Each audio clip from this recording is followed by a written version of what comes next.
the only connection to everything, to all of the equipment I own, is this one cable. So help me out, 'cause we just living like it's all beneath us, drowning in the feeling. Can't help but take it farther. I'm breathing underwater. My name is Sine, and I'm gear addicted. I had it under control for the past 6 days, but I did it again.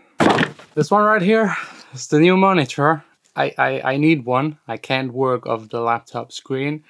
I did a ton of research. I bought a couple, sent a couple back. I think this one right here is it. The best monitor, at least for my studio, for my purposes. And it's quite inexpensive, just like 400 bucks, 32 inch, that's pretty wide, very slim, small bezels. And there's something special about it. I'll show you, but first, unboxing. Power supply documentation, not that interesting. The one thing that makes this monitor special, and the display itself. By the way, I will link everything down below in the description, because there's actually more gear coming. This one right here, you see very slim bezels, and I like the look. It's like very plain, and I love that, because nothing should distract from this amazing studio once it's finished. Still fully under construction. But let's put this together.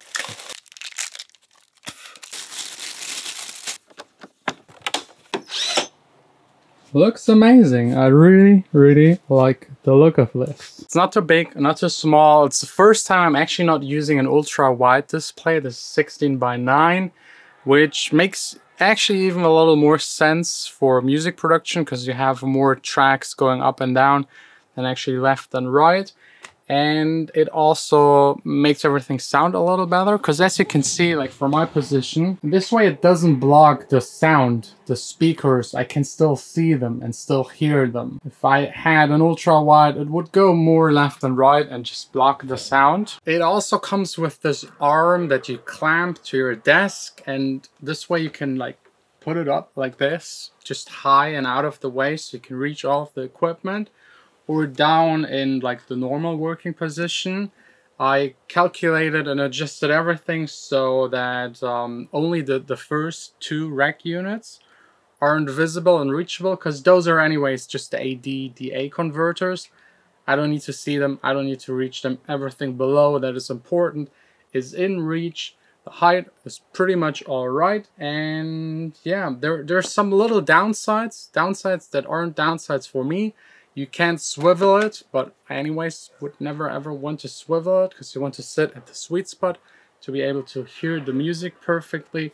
And what I love, you can also like angle it even more and work while standing, which I've actually already done in the past couple of days, more than I ever expected. I've never even thought about working standing.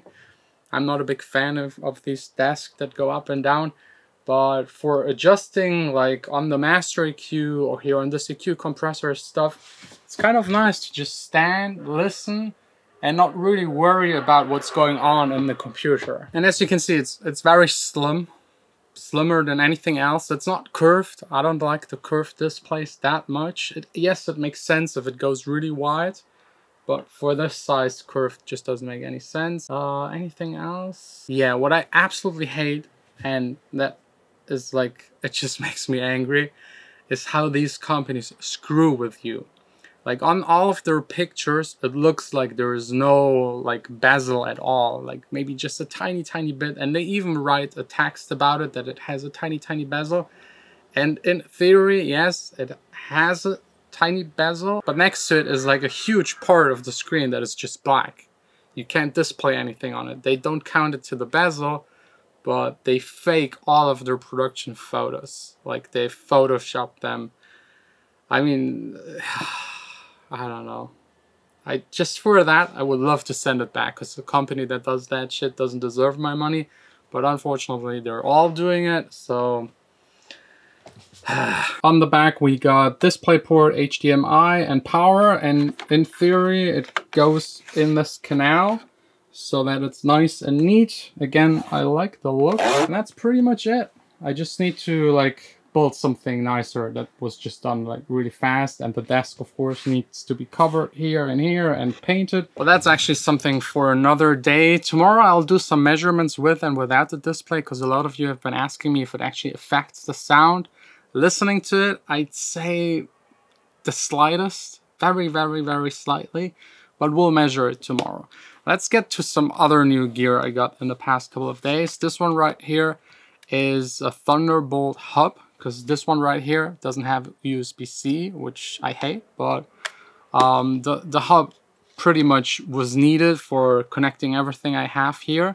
It has USB on the front, SD card, mini SD card, headphone jack, Thunderbolt 3.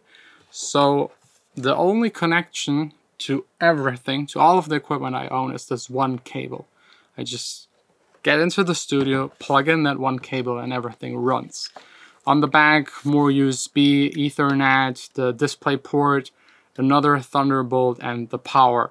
It also charges the MacBook. I think this has 85 watts. The MacBook, the newest one, the 16-inch, needs 90, but it's fine. It never runs out of power. It's always at 100%.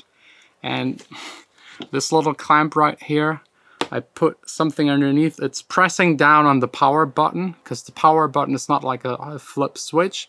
It's like you just push something, and this way I can like just flip the main switch and it turns on. Otherwise I would have to go here and press it. I don't know, but like this will be hidden in the desk, and I want it to be always on once it receives power, so I can turn on and off everything with just one switch. Then I got another little hub right here. It's like a Amazon Basics. Again, everything linked down below. It has like 10 ports. Like these 3 are just for the analog mastering chain that is fully controllable over USB. So fully recallable. Like I'll make a video about it. It's like crazy. These knobs right here move and save whatever you've done. So you have like the best of both worlds, analog and digital in like one piece of gear. I love it. I think for all of the studio gear, I'll do a full video once I'm done with everything. But basically we got here a summing device, we got a microphone switcher, compressors, EQs, compressors in one with the motorized knobs. We got the AD/DA converters, and here the Bettermaker master chain that is like fully equipped with like touchscreens and recallable. Love that stuff.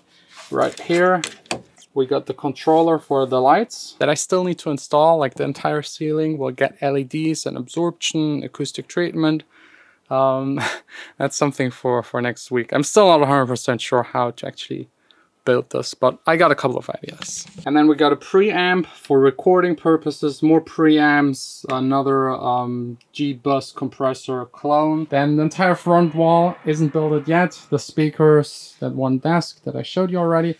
And right here, that's something I just like completed or partially completed today. That's like the second desk. So I will work there mostly, and whenever I want I can turn around, have another desk. It will be probably half empty and the other half synthesizers, all of the creative things that I just record into that desk. And then here in the back, once everything is done, probably just a couch, a little chill area. And then the studio's kind of done. This right here is obviously not the final piece of wood that will go on top. Everything will be painted, probably black matte to match the speakers. A way thicker plate on top here. This is just like for testing purposes, because I need to know where the desk will be in the room, because all of the cables will be in the desk and go like through the floor so that there won't be any cables visible. Getting closer and closer to like completing this dream setup. So if you're interested to follow along the other half of the studio construction build coming up in a couple of days, definitely stay tuned. For me, it's now enjoying the new display and working on some music. There's still that underwater song that needs like the last couple of bits of EQing, automation, and just finishing up that entire song. Living like it's all beneath